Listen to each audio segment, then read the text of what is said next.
अल्लाह की बदबू, इस बदबू में तो सांस लेना भी मुश्किल हो रहा है। इस बदबू से तो उल्टी भी आ रही है। ये बी विंग में रहने वाले लोग भी ना जब देखो तब गंदगी फैलाते रहते हैं। और ए विंग वाले, आपके यहाँ से मटन से तो इत्र की खुशबू आती है। नज़मा आपा मुंह मत खुलवाओ। क्यों क्यों क्यों? आपकी बिल्डिंग में तो डस्टबिन भी नहीं मिलते हैं। देखो क्या बोल रही है। चुप हो जाइए, खुदा के वास्ते चुप हो जाइए। देखिए ना कासिम चाचा, इन बी विंग वालों ने ना जीना मुश्किल कर दिया है। अरे सलमा बेटा, छोटी सी बात है, अगर ड्रेनेज का पाइप खराब हो गया तो म्युनिसिपैलिटी वालों को बुला लेते हैं। आप ना हमेशा इनकी बात ही लेते हैं। इन लोगों को तो यहाँ से हटा देना चाहिए। या अल्लाह, इतनी नफरत। अब विंग के हिसाब से लोगों का बंटवारा होगा सलमा। हाँ अशरफ चाचा, म्युनिसिपैलिटी वालों को फोन करो। जी चाचा। स्वच्छता हमारे देश की सबसे आखिरी प्राथमिकता होती है। शायद ये अकेला ऐसा देश है जहां स्वच्छता के लिए अभियान की जरूरत पड़ती है और देश के बजट का एक बड़ा हिस्सा स्वच्छता अभियान पर खर्च होता है। हमारा आज का क्राइम पेट्रोल का एपिसोड एक सोसाइटी की गंदगी से शुरू होता है और सोसाइटी के ड्रेनेज पाइप में पाई गई गंदगी इंसान के मन की गंदगी को उजागर करती है। अल रेहान मुंबई के उपनगर में बसी एक सोसाइटी। पिछले 2 दिन से अल रेहान सोसाइटी में भयानक बदबू आ रही थी। 2 दिन तक तो वहां के लोगों को इससे कोई परेशानी नहीं हुई क्योंकि हम सब गंदगी और बदबू के आदी हो चुके हैं। लेकिन आज इस बदबू ने तो कहर ही बरपा दिया। जब सांस लेना भी मुश्किल हो गया तब जाकर सोसाइटी के सारे लोग इकट्ठा हुए और इस समस्या के बारे में सोचने लगे।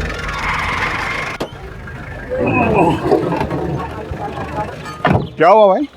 साहब वो पाइप खराब हो गया था। चौकअप हो गया। चलो खोलो उसको।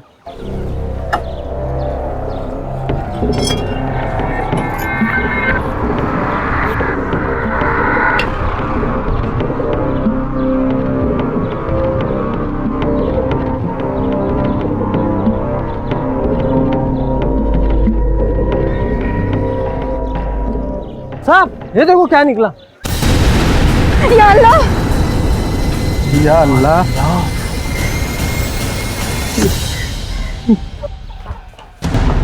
कहाँ ये अल रेहान बिल्डिंग? जन्नत नगर से।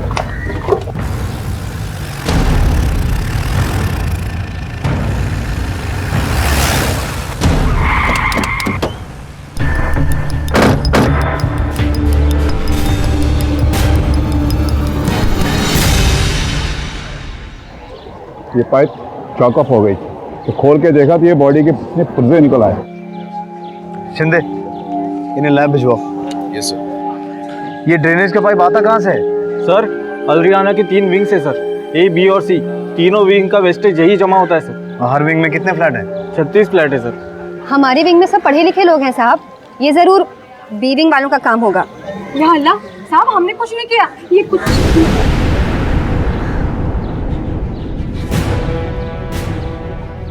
शिंदे, इस पूरे एरिया को सील करो। Yes sir. कत्ल हुआ है लेकिन कोई मिसिंग कंप्लेंट नहीं है। इसका मतलब मरने वाला आदमी वहां का रहने वाला नहीं है। लेकिन सर लाश कहाँ है?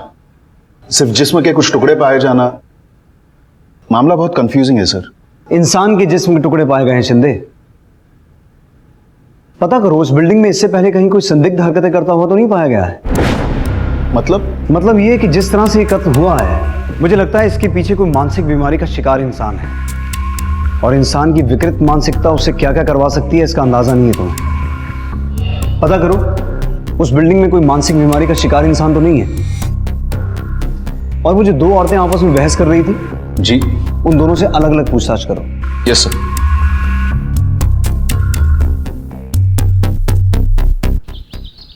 हाँ साहब, हमारे विंग में सब कम पढ़े लिखे लोग रहते हैं, पर साहब सबके सब अच्छे काम धंधे वाले लोग हैं। यहाँ हम सब एक दूसरे से मिलजुल के रहते हैं। ये ए विंग जैसे दरवाजे बंद नहीं रखते हैं हम। यहाँ कौन कौन रहता है? मैं और मेरे शोहर। वो क्या काम करते हैं? जी वो दुबई में काम करते हैं। वैसे तुम्हें क्या लगता है यहाँ जो कुछ हुआ वो किसका काम होगा? नहीं साहब, मुझे नहीं मालूम। पिछले हफ्ते तुमने कोई अनजान लोगों को आते जाते देखा है? नहीं साहब। ठीक है,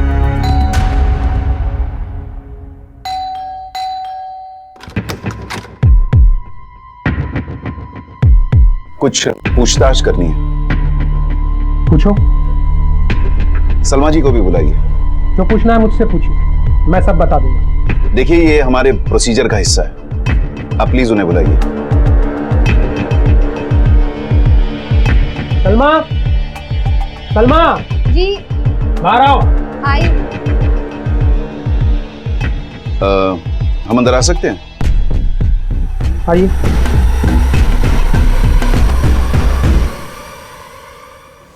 जो पूछना है जल्दी पूछिए। लगता है आपको इत्र का बहुत शौक है, पूरा घर महक रहा है। आपको कोई एतराज? नहीं। वैसे आपके बिल्डिंग से कोई मिसिंग तो नहीं? हमको क्या पता, इस घर में हम 2 मेंबर्स हैं, यहां से कोई मिसिंग नहीं। जी नहीं साहब। सर, लेबोरेटरी से रिपोर्ट आई है। रिपोर्ट के मुताबिक हत्या 3 दिन पहले हुई है और लगता है बॉडी के बाकी के पार्ट्स कहीं और फेंके गए हैं। मतलब ये खून कहीं और हुआ है और लाश का बाकी हिस्सा जिसमें बड़े टुकड़े नहीं हैं। साहब, सलमा का हस्बैंड कमाल पढ़ा लिखा है साहब, MA PhD किया है, लेकिन जहाँ जहाँ भी नौकरी की उसने, उसको नौकरी से बाहर निकाल दिया गया। वजह? मानसिक संतुलन की कमी है साहब, रात भर जगता है, नींद की बीमारी है, ट्रीटमेंट चल रहा है साहब उसका। सलमा को भी बहुत मारता पीटता है, बच्चे नहीं हो रहे ना उनको, सोसाइटी में भी किसी से बातचीत नहीं है, एकदम अजीब आदमी है। कमाल पे नजर रखो, कहाँ जाता है, क्या करता है, सारी इंफॉर्मेशन निकालो। ड्रेनेज में जो लाश के टुकड़े मिले थे उसकी जड़ तक जाने की कोशिश लगातार चल रही थी। ये एरिया सेंसिटिव था, इसलिए पुलिस घर घर जाकर तलाशी लेने की बजाय कुछ और ऑप्शंस ढूंढ रही थी। पुलिस इस गुत्थी को सुलझाने में लगी थी कि कातिल आखिर है कौन। सोसाइटी के ड्रेनेज से मिले इंसानी जिस्म के वो छोटे छोटे टुकड़े सारी सच्चाई बयां करने में असमर्थ थे, लेकिन जिसने भी ये काम किया था बड़ी बेरहमी से किया। इस कत्ल के पीछे अब तक 2 ही संभावनाएं नजर आ रही थी। एक, या तो किसी मानसिक बीमार व्यक्ति की विकृत मानसिकता, या फिर किसी पेशेवर खूनी द्वारा किया गया कोल्ड ब्लडेड मर्डर। पुलिस एक एक कड़ी को जोड़ने में लगी थी कि अचानक एक सुबह इंस्पेक्टर पाटिल का फोन बजा।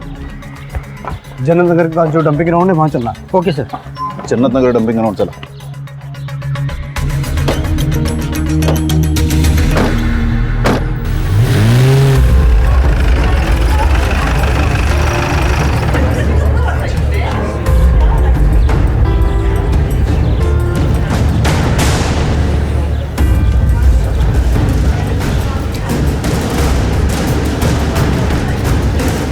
साहब, मैं पिछले 2 दिनों से बीमार था, छुट्टी पे था।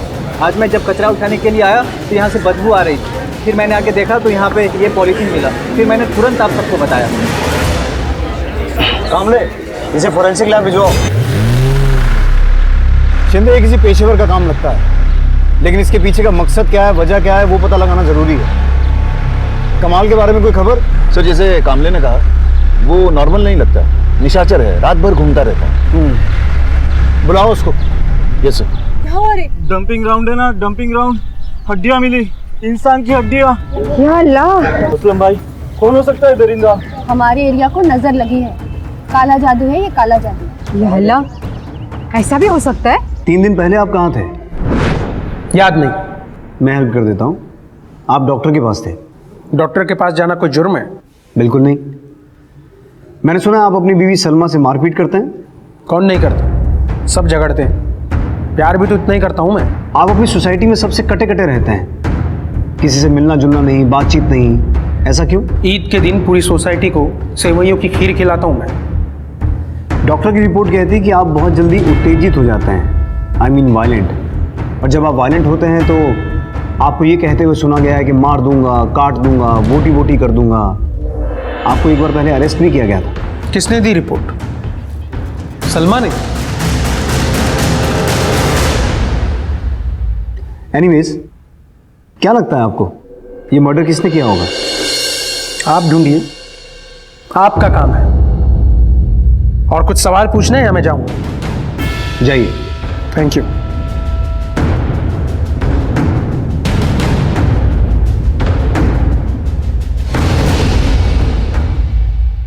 आदमी सनकी है पर कातिल नहीं लगता, फिर भी इग्नोर नहीं कर सकते।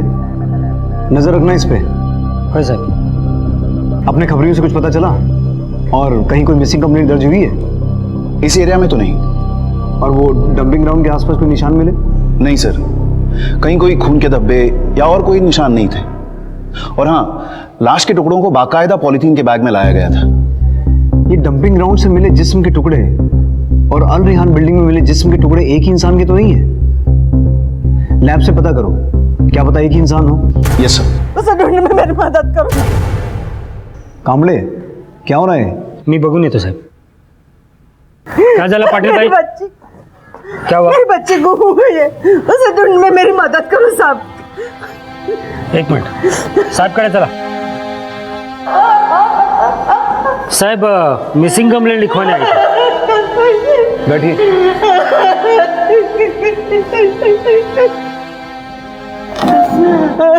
क्या हुआ? साहब मेरी बेटी गुम हो गई है, उसे ढूंढने में मेरी मदद करो साहब। क्या उम्र है? 23-24 की होगी साहब। नाम? रजिया। कुछ काम करती है वो? सब बर्तन मांजने का काम करती है। कहाँ? अल रेहान बिल्डिंग है ना, वहाँ पे।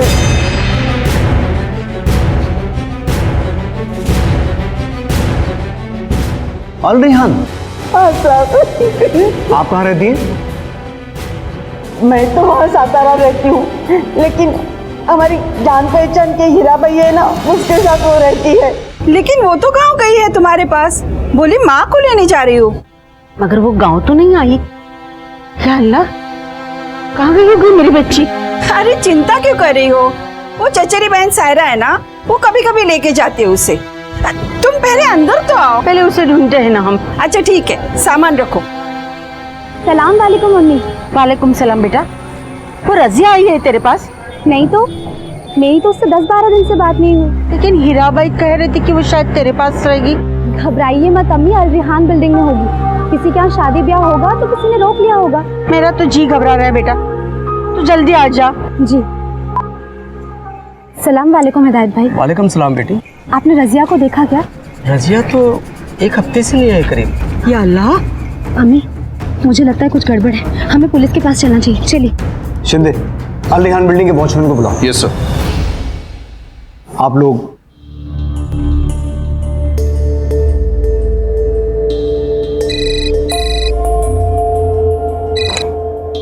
हेलो। पाटिल साहब, फोरेंसिक लैब से डॉक्टर शर्मा बोल रहा हूँ। हाँ डॉक्टर शर्मा बोलिए। डंपिंग ग्राउंड में और अल रेहान बिल्डिंग के ड्रेनेज पाइप में जो लाश के टुकड़े मिले हैं वो एक ही व्यक्ति के हैं और वो एक लड़की के हैं। इसके अलावा अंगूठी और कान की बाली मिली है जो आज शाम को आपके पास भिजवा देता हूँ। ठीक है। शिंदे। जी सर। अल रेहान में पाए गए शरीर के टुकड़े और डंपिंग ग्राउंड में मिले शरीर के हिस्से एक ही इंसान के हैं, लड़की है। कहीं ये जो लड़की मिसिंग है रजिया, इसका इस केस के साथ कोई ताल्लुक तो नहीं है? कहीं ये बॉडी पार्ट्स रजिया के तो नहीं है?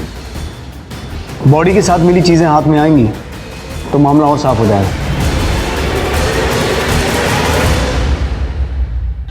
क्या नाम है तुम्हारा? हिदायत हुसैन साहब। रजिया को आखिरी बार कब देखा था? 1 हफ्ता हुआ है साहब। रजिया बिटिया आई थी करीब शाम के 7 बज रहे होंगे साहब। चाचा, ऐसे दिन में भी सोते रहे ना तो हो गई आपकी वॉचमैनी। अरे यहाँ कौन आने वाला है बेटा, किसके पास पैसा है चुराने के लिए। आज लेट हुआ?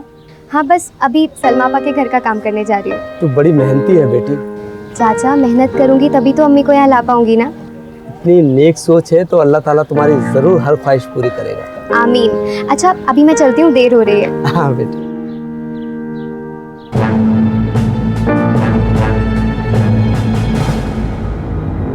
मैंने रजिया बेटी को सलमा आपा के घर जाते हुए देखा, लेकिन वापस आते हुए नहीं देखा साहब। ठीक है, जरूरत पड़ी तो दोबारा बुलाएंगे।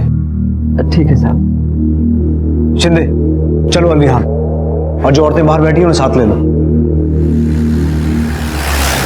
हाँ आई थी, रोज आती थी। तो फिर कहाँ गई वो? मुझे क्या मालूम साहब, बोल रही थी गांव जाएगी, उसकी शादी तय हुई थी ना इसलिए। आ गई तू, चल आ जा। अब वो क्या है ना भाभी, आज जल्दी जल्दी काम करके ना गांव के लिए निकलना है, माँ को लेने जाना है। क्या हुआ? वो आप किसी को बताइएगा मत, मेरा निकाह होने वाला है। लड़का कौन है? बाद में बता दूंगी आपको। सब झूठ है, कोई शादी वादी नहीं थी। बता बता मेरी बेटी कहाँ है, तुझे मालूम? अरे ये क्या बकवास है, मुझे क्या पता तेरी बेटी कहाँ है। सब मैं जानती हूँ, वो नज़मा है ना वीविंग वाली, उसी ने ये सारी बातें इनके दिमाग में डाली होंगी। और वो उसका भांजा है ना अशरफ, वो रात दिन रजिया को छेड़ता था, उसकी बुरी नजर थी रजिया पर, उसी ने ये सब कुछ किया होगा। अशरफ? वो मेरा भांजा है साहब, वो बिल्कुल मासूम है। या अल्लाह, उसने कुछ नहीं किया साहब, वो बिल्कुल मासूम है साहब। वो कहाँ है वो बाहर गए है साहब, कुछ नहीं किया साहब। ये तो वही बताएगा। साहब ये सब सलमा ने आपको बताया ना साहब, वो एकदम पागल है। उसका शोहर तो सरफिरा है, कुछ भी बके रहते। अरे सलमा, तेरा बेड़ा घर को। देखिए, मैं आपसे आखिरी बार पूछ रहा हूँ, अशरफ कहाँ है? वो बाहर गया है साहब। कहाँ? सलीम की दुकान पर गया है साहब, जब वो खाता है। चलो साहब रुकिए साहब, मेरे भांजे ने कुछ नहीं किया साहब। या अल्लाह, मेरे भांजे को बचा। हाँ बोल। तो लफड़ा क्या कुछ? अरे हाँ किया ना, बोल ना क्या हुआ? पुलिस वाले को सब पता चल गया।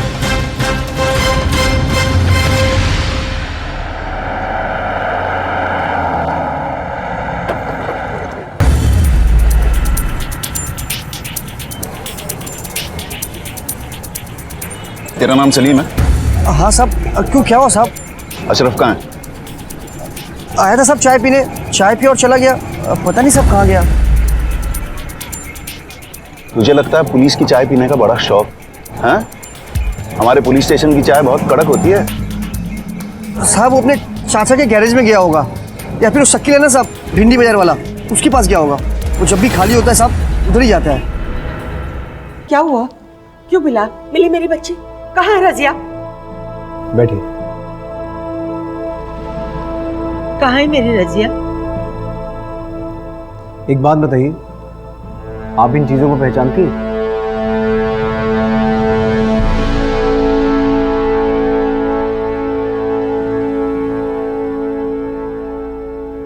ये तो मेरी रजिया की अंगूठी है। मैंने दी थी उसे पिछले ईद में, और ये बाली भी उसी की है। सब रजिया कहाँ है? रजिया क्या? रजिया नहीं रही।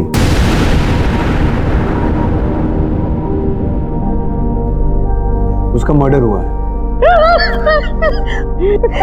साहब ऐसा नहीं हो सकता साहब। देखिए, यही सच है। ये चीजें हमें उसकी लाश के साथ मिली हैं और हम ये पता करने की कोशिश कर रहे हैं कि उसके साथ ये हैवानियत भरा काम किसने किया।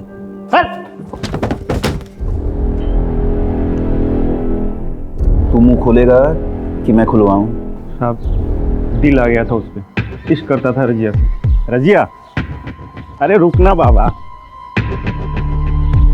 तू हूर की परी है तो हम ऐਵੇਂ ही थोड़े हैं। देख अशरफ, मेरे पास टाइम नहीं है, मेरे को जाने दे। अरे हैप्पी बर्थडे है मेरा, विश तो करना। अशरफ, मैंने तेरे को 10 दफे बताया, मेरे को ये सब बातें पसंद नहीं है, हट जा यहाँ से। तो गुस्से में और भी मसला है। काम पे जा रही क्या? हाँ। मेरे से शादी मना ले, काम छुड़वा दूंगा पक्का। मैं कुछ बोल नहीं रही हूँ तो तू ज्यादा नाटक नहीं कर रहा है? अरे नाटक तो तू कर देगी। हाँ छोड़। हैप्पी बर्थडे मेरा। अरे विश ना, अरे गिफ्ट तो देना। गिफ्ट चाहिए तुझे? गिफ्ट चाहिए? हाँ, मैं तो सिर्फ हाजी अली जाकर 2 चैन और एक पर्स मारा था, सोचा था रजिया को गिफ्ट देकर खुश कर दूंगा। गिफ्ट दिया तूने? साहब उसके बाद वो मिली ही नहीं। मिली नहीं कि मार दिया तूने? पर मैं मारूंगा उसे? क्यों मारूंगा, क्यों मारूंगा सर? सर मुझे लगता है कि हमारा शक गलत है। जिस दिन ये हत्या हुई थी उस दिन अशरफ हाजी अली एरिया में था। उसने जो माल चुराया था वो बरामद हुआ है और वर्ली के थाने ने ये बात कंफर्म की है। सर उसे तो ये भी नहीं पता कि रजिया की मौत हुई है। रजिया जैसी मासूम और मेहनती लड़की के साथ किसी की क्या दुश्मनी हो सकती थी? और सबसे अहम सवाल जो पुलिस को परेशान कर रहा था वो ये था कि लाश के साथ इतनी बर्बरता से व्यवहार क्यों किया गया? उसे ड्रेनेज पाइप में क्यों और कैसे फेंका गया? कोई सुराग नहीं मिल रहा था। और फिर 1 हफ्ते के बाद म्युनिसिपैलिटी की रिपोर्ट आई जिससे कुछ बातें साफ होने के आसार नजर आने लगे। साहब वो ड्रेनेज है ना जिसमें अल रियान बिल्डिंग का कचरा जमा होकर आता है, उसको कुछ महीने से अलग कर दिया साहब। अभी उधर खाली ए विंग का कचरा जमा होकर आता है।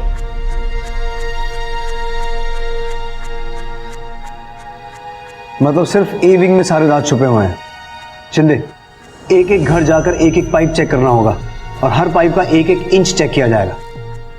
मुश्किल है सर। क्यों? कितने लोग लगेंगे इस काम के लिए? सर बात वो नहीं है, मतलब एरिया बहुत सेंसिटिव है, इसलिए वहाँ अगर हम तहकीकात करने जाते हैं तो रेजिस्टेंस हो सकता है। बिल्कुल।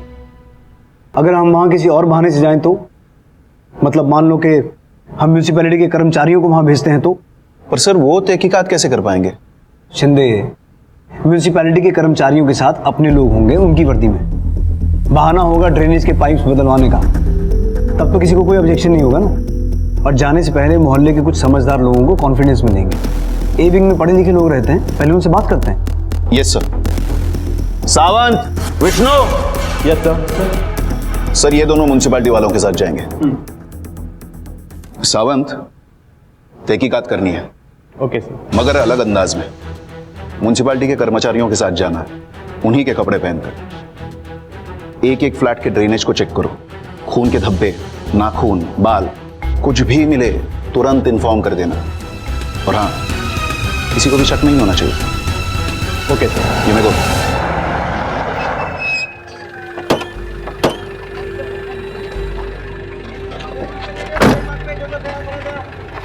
नमस्कार। सलाम।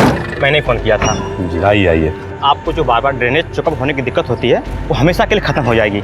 हम पाइप का मेजरमेंट लेंगे, क्या क्या करना होगा इसकी जानकारी लेंगे। जी बहुत बहुत शुक्रिया, और हमारी तरफ से आपको पूरा कोऑपरेशन मिलेगा। ध्यान रखना किसी को कोई तकलीफ ना हो यहाँ पे। ठीक सर।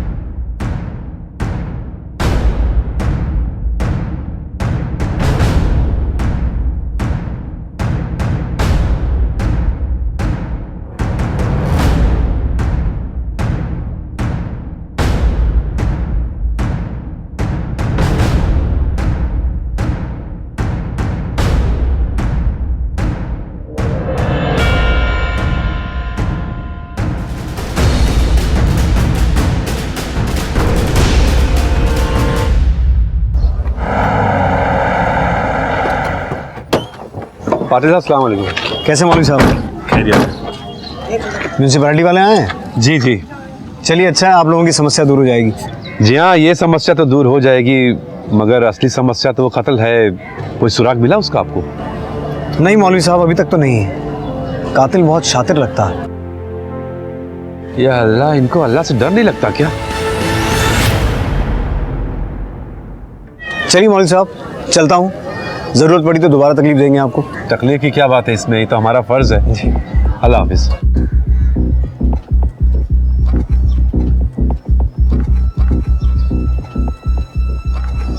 बोलो विष्णु। सर मैंने सब देख लिया मगर कोई सुराग मिला नहीं। स्ट्रेंज, कुछ भी नहीं मिला? सर मैंने चप्पा चप्पा छान मारा, बस एक घर छोड़ के 506, और वो बंद था। वो घर किसका है? सर वो मौलवी साहब का, जो अभी यहाँ खड़े थे। तो तुमने उनसे चाबी क्यों नहीं मांगी? सर मौलवी जी से चाबी सर। लेकिन क्यों विष्णु? सर मौलवी साहब का घर। अरे शिंदे, उसमें एक मिनट, जिस ड्रेनेज से हमें बॉडी पार्ट्स मिले थे उसमें सिर्फ और सिर्फ ए विंग का पानी आता है।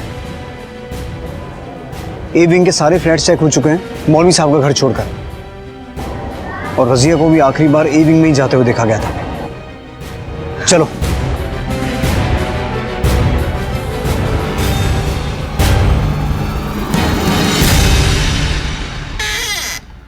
जनाब, माफ कीजिएगा, गाड़ी का टायर पंक्चर हो गया, स्टेपनी बदल रहा है, 15-20 मिनट लगेंगे, सोचा आपके पास चल के बैठते हैं। हम लोग चल के सलमा के यहाँ बैठते हैं, वहाँ बातें भी हो जाएंगी और चाय भी पी लेंगे वहाँ पे। नहीं, चाय की कोई जरूरत नहीं है, थोड़ा पानी पिला दीजिए, बहुत है।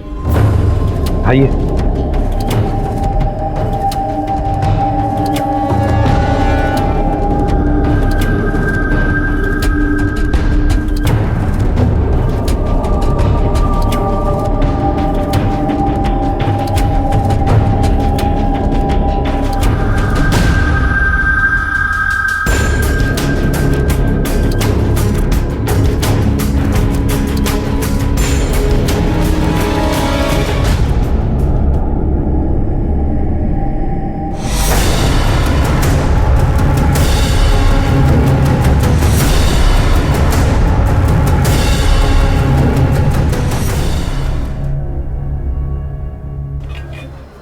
पाटिल साहब वो जरा टॉयलेट गए हैं। सर किल्लत है पानी की, हमारे यहाँ बहुत बड़ी किल्लत है।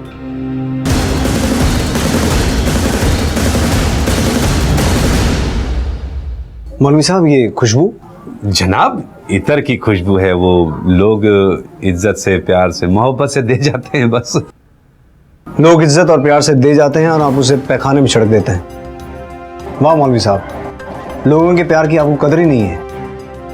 लोग मानते हैं कि आप उन्हें सच्ची राह दिखाने वाले राहगीर हैं, जीने का सही तरीका सिखाने वाले फरिश्ते हैं। लोगों की नज़रों में आप खुदा समान हैं मौलवी साहब। आपके एक लफ्ज़ पर लोग आंख मूंद कर भरोसा कर लेते हैं और आपने उनके प्यार और भरोसे का ये सिला दिया।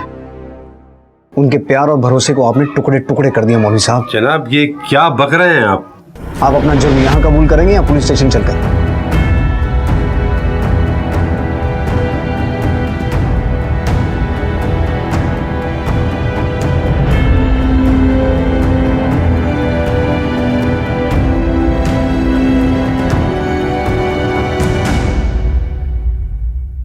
अरे कहाँ जा रहे हैं आप लोग? रोको इन्हें, देखो ना, कहीं जा रहे हैं? रोको इन्हें, कहीं नहीं जा रहे ये लोग। हमारे मौलवी साहब को क्यों अरेस्ट कर रहे हो? एक मिनट, आप हमें अपना काम करने दीजिए। मौलवी साहब ने रजिया का कत्ल किया।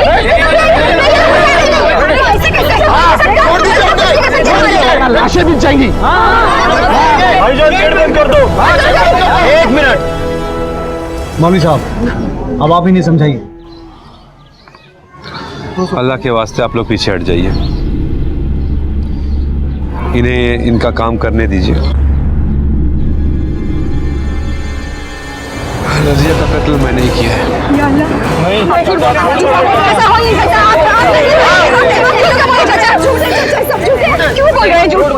मैं झूठ नहीं बोल रहा। मेरी गुजारिश है कि आप लोग पीछे हट जाइए और इन लोगों को इनका काम करने दीजिए। हट जाइए, पीछे।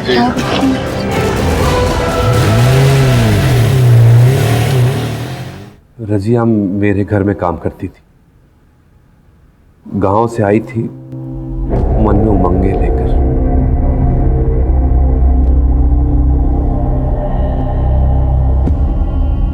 रजिया बेटा जी एक दिन छुट्टी ले लिया करो, आराम कर लिया करो। चाचा छुट्टी लेकर क्या करना है? जितना जल्दी पैसा बनाऊंगी उतनी जल्दी अम्मी को यहाँ ला पाऊंगी ना। उसके दिल में अरमान थे, चेहरे पे मासूमियत थी, आंखों में ख्वाब थे, मगर मुझे सिर्फ उसका जवानी से भरा जिस्म ही दिखाई देता था।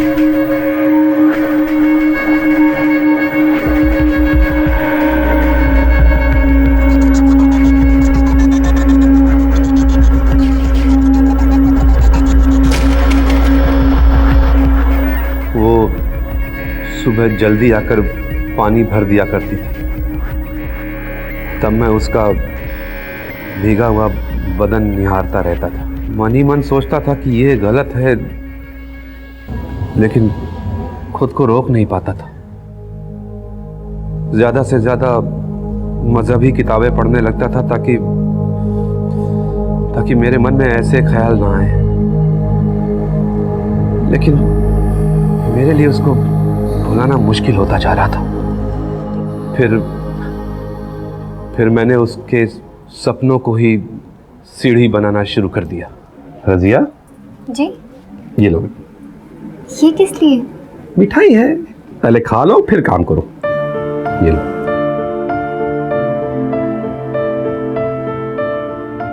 अरे यहाँ इधर आओ, चलो यहाँ बैठो, आराम से बैठो। बताओ क्या हुआ है, मुझे बताओ क्या हुआ है। चाचा मैं कभी कभी सोचती हूँ मैं यहाँ पर इतने मजे कर रही हूँ, मिठाइयाँ खा रही हूँ, और मेरी अम्मी वहाँ पर जैसे तैसे गुजारा कर रही है। मैं मेरी अम्मी को यहाँ पर लाना चाहती हूँ, उन्हें सारी खुशियाँ देना चाहती हूँ, मेरी अम्मी को हज करवाना चाहती हूँ। हो जाएगा रजिया, सब हो जाएगा, अल्लाह पे भरोसा रखो।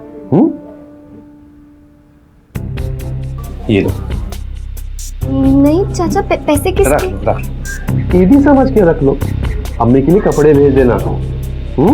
हंसो अभी। वो नहीं जानती थी कि मेरे मन में हवस के अलावा और कुछ नहीं है। एक दिन मैंने उसे बीमारी के बहाने घर पे बुला लिया।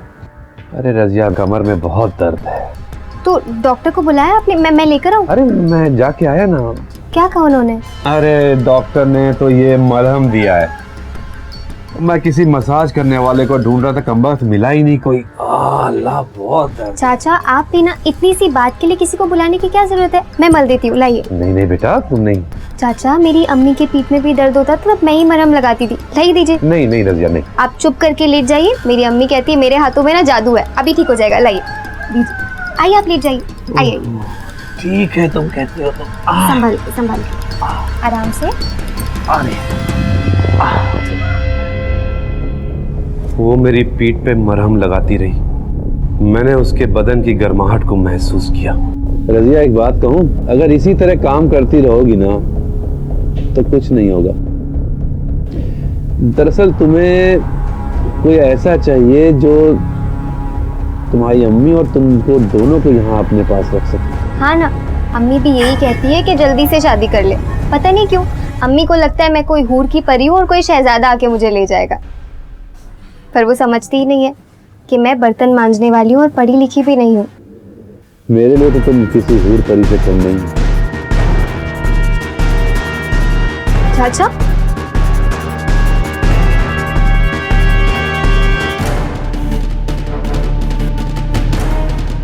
चाचा नहीं, कासिम का। वो उठकर चली गई, अगले दिन नहीं आई। मगर जब लौटी तो शायद उसने सच्चाई का सामना कर लिया था। उसने जान लिया था कि ये रिश्ता उसके सारे अरमान पूरे कर सकता है, उसकी माँ को यहाँ ला सकता है। तो आपने उसके साथ शादी करने का फैसला कर लिया था, तो फिर ऐसा क्या हुआ जो आपने उसके साथ ऐसा सलूक किया?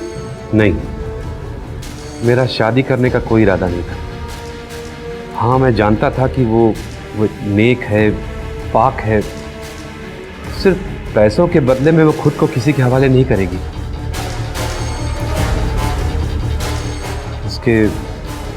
उसके जिस्म को पाने का एक यही तरीका था मेरे पास।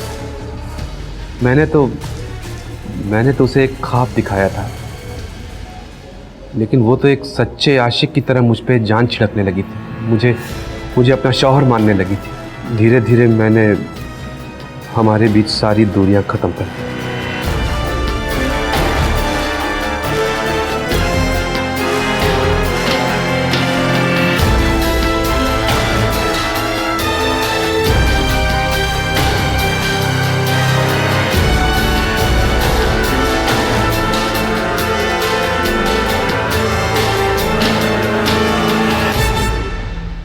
और फिर एक दिन वो घर आई। सुनिए। हाँ बोलो। वो मैं कह रही थी कि हमें ना जल्दी फैसला लेना होगा।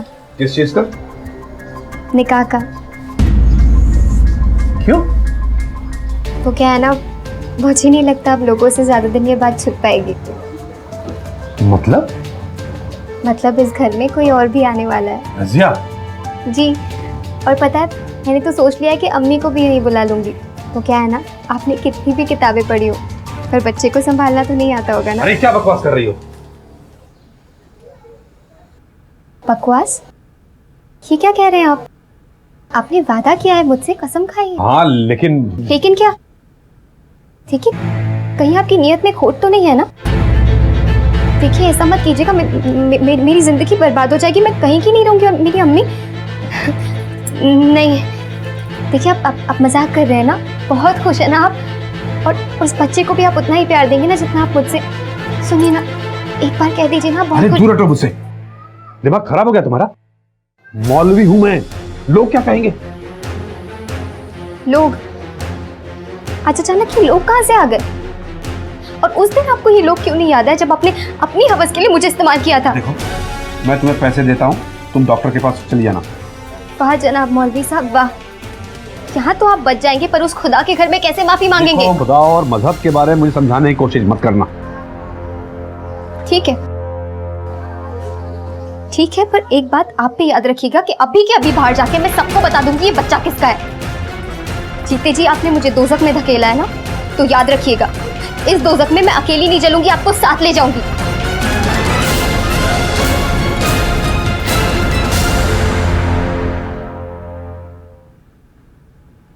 वो चली गई और मैं होश में आ गया। मैं जान गया कि ये सब भारी पड़ने वाला है। मैंने उसे फोन किया और घर बुला लिया। तुम जीत गई। क्या? मैं तो पहले से ही जानता था कि तुम उम्मीद से हो। बस ये देख रहा था कि तुम इस बुड्ढे को चाहती हो या नहीं। मतलब ये रजिया कि तुम्हारे लिए तो कई नौजवान हंसते हंसते निकाह के लिए तैयार हो जाएंगे, मगर मैं सोच रहा था कि लेकिन अब मुझे यकीन हो गया है कि तुम भी मुझे उतना ही चाहती हो जितना कि मैं तुम्हें चाहता हूँ। या अल्लाह, आपने तो मेरी होश ही उड़ा दिए थे। सच में आप सब कुछ हो मेरे लिए। अगर आपने मेरे बारे में शक किया, रजिया ये मेरी नहीं, इस उम्र की गलती है। देखिए, आपको मेरी कसम है, दोबारा ऐसे हम दोनों के बीच इस उम्र वाली बात को मत आने दीजिएगा। ठीक है, तुम्हारी कसम। अच्छा, एक काम करना, तुम कल आ जाना, हम लोग तय कर लेंगे कि निकाह कब करना है, कहाँ करना है, किसको किसको बुलाना है। और तुम अपनी अम्मी को भी बुला लेना भाई, उन्हें भी तो दामाद पसंद आना चाहिए। वो दिन तो टल गया, मगर मैं उसे यूं कब तक टालता रहता। एक ना एक दिन इस मसले को तो सुलझाना ही था।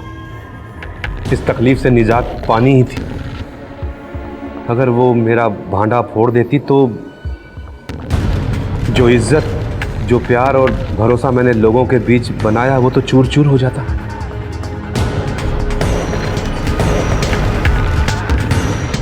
मैं सारी रात बैठकर सोचता रहा कि अब कोई रास्ता नहीं बचा है। रजिया को रास्ते से हटाना ही पड़ेगा। अगले दिन वो आ गई, मगर उसके चेहरे पर ऐसी खुशी थी जैसे मानो उसे जन्नत मिल गई हो। अरे रजिया, वो मेरे चूल्हे पे चाय रखी, जरा देख लेना।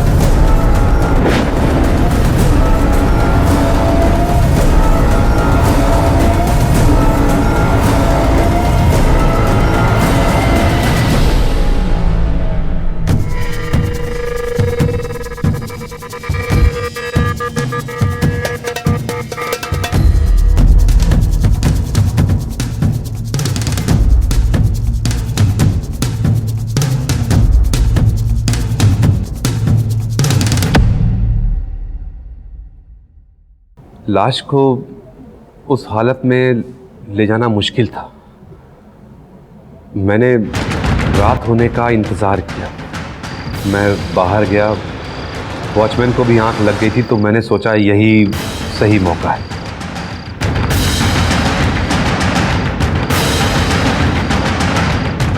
मगर कमाल वहाँ खड़ा हुआ था। मैं समझ गया कि ये पागल यहाँ से जाने वाला नहीं है।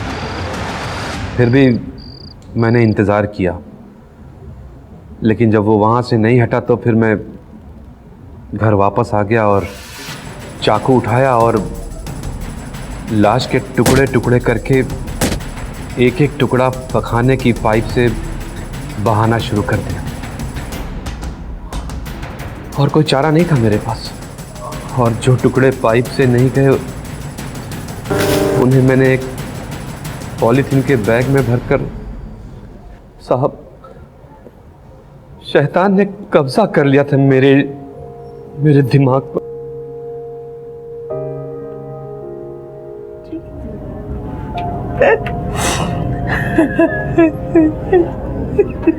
रजिया मेरी बच्ची। भरोसा करना गलत नहीं।